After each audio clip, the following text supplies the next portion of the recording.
that my home state, my home community, Phoenix, one of the highest per capita gun ownerships in the nation, constitutional carry, has one of the lowest homicide rates, 8 per 100,000, which is 3.5 times less than Philadelphia, and ask that to. Without objection. Thank you. Gentleman from New Jersey is recognized for 5 minutes. Thank you, Mr. Chairman. First of all, Dr. Fitzgerald, Mrs. Fitzgerald, Ms. O'Connor, I'm sorry you have to be here, and I mean that. And you're here for a specific purpose. And I don't want us to lose what the focus of this hearing is, and we have to keep our eye on the ball. You know, politics is a nasty business sometimes, and sometimes when folks are in a corner, they want to talk about everything over here, the shiny object over here. But we really need to talk about what's happening in Philadelphia, and we need to talk about the policies in Philadelphia with this prosecutor. That's what we're here for. And I got to tell you, I live at the Jersey Shore. My district is the New Jersey Shore. I'm sure you're familiar with it. In the summertime, actually for about 5 months of the year, we're more Philadelphia and eastern Pennsylvania than we are New Jersey. We're outnumbered. And God help you, if you're a Yankee fan or a Knicks fan, you're in big trouble. I talked to a lot of law enforcement. A lot of law enforcement come down to whether it's Sea Isle City, Stone Harbor, Avalon, et cetera, Cape May. And they all say the same thing. They are afraid to do their job in Philadelphia. That's the issue we're talking about today. That's why we're here. I talk to people who live in Philly, that love Philly. It's in their blood, multiple generations, and they are scared. And they are not only, let me just, the 1,000-pound elephant or whatever. They're not all white. They're white, they're black, they're Hispanic, they're Asian. They're all afraid because violence is, we're all afraid of it, and we all deserve to live in a safe home, in a safe neighborhood with police that can do their job. And you know, we're talking about the death penalty and Donald Trump and ghost guns and George Soros and anti-Semitism. No, George Soros, the issue is he purposely and willfully has made it a goal of his to liberalize and change prosecutors throughout the United States of America, including Philadelphia, and is directly involved. It has nothing to do with anti-Semitism. We talk about political agendas, safe storage. That's not the issue today. They're important issues. Some of them are, some of them, quite frankly, aren't, but some of them are. It's not the issue. You know what the issue today is? It's enforcing the law. It's against the law to rape. It's against the law to murder. It's against the law to beat people to death. It's against the law to distribute drugs. It's against the law to carjack. It's against the law to steal it. But we are not enforcing the law in the city of Philadelphia and in many other locations in the United States of America. And we can talk about all these other issues that people are bringing up today, but that's the issue that we're here for. Larry Krasner. I'm sorry, I'm going to say it because, you know, I'm a blunt guy. I'm not an attorney, I'm a dentist. And we just say it right out there. He's a bad guy. He's doing bad things. Larry Krasner, cops are in danger because of what he does. Larry Krasner, and I hate to say it this way, I don't know how else to say it though. Your son, your husband, isn't here because of his policies. It's common sense. How can you keep leaving people out over and over and over again when they've killed and raped and stolen and hurt others?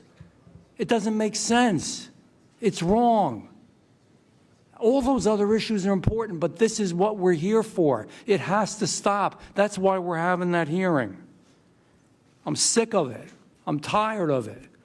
The problem was created by politicians.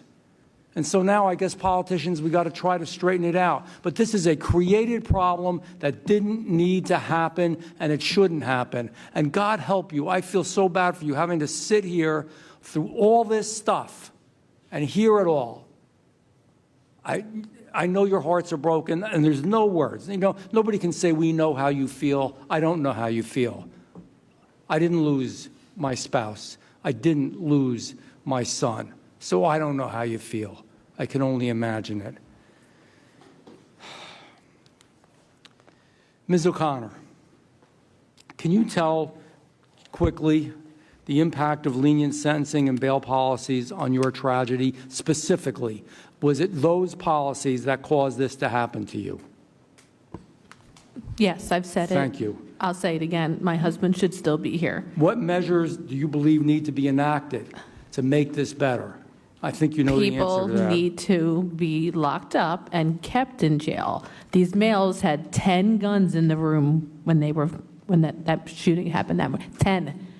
And they're released. And they have been released. Talk It about is gun storage, all the- ridiculous. Damn it, they're bad people. Let's face it, we got to understand something in this world. There are good people and bad people. There are some bad people. Bad people need to be in jail, sometimes for the rest of their lives. So And they can't do this to good agree. people like you.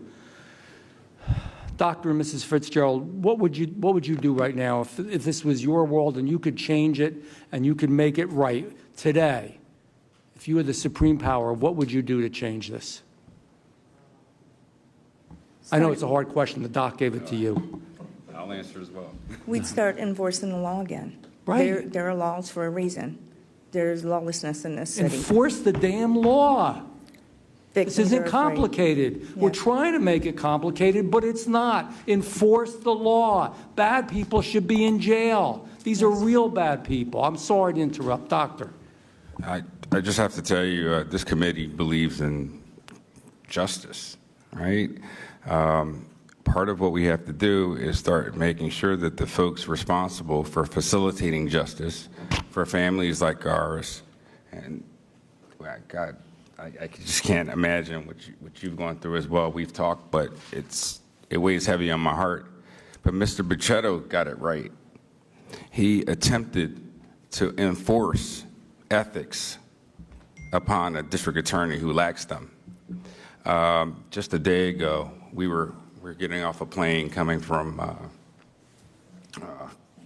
San Antonio, Texas, and we saw a press conference. I'm sorry, we saw a presser with Mr. Krasner and Steve Keeley, a local reporter.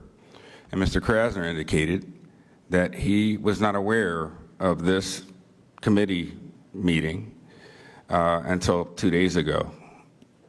He said a day ago, but that would have been 2 days ago. That is patently false.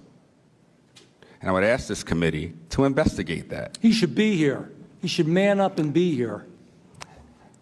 I agree with you, but I think that we have to be really intentional about what we're saying here. And this is, we have a district attorney in one of the largest major cities in the country who on television yesterday said he never knew about this meeting, right? My wife and I, on the 24th of last month, were in his presence with my daughter-in-law and about 10 of his people in his office doing the presentation that we told you about. And during the presentation, we informed him of this meeting.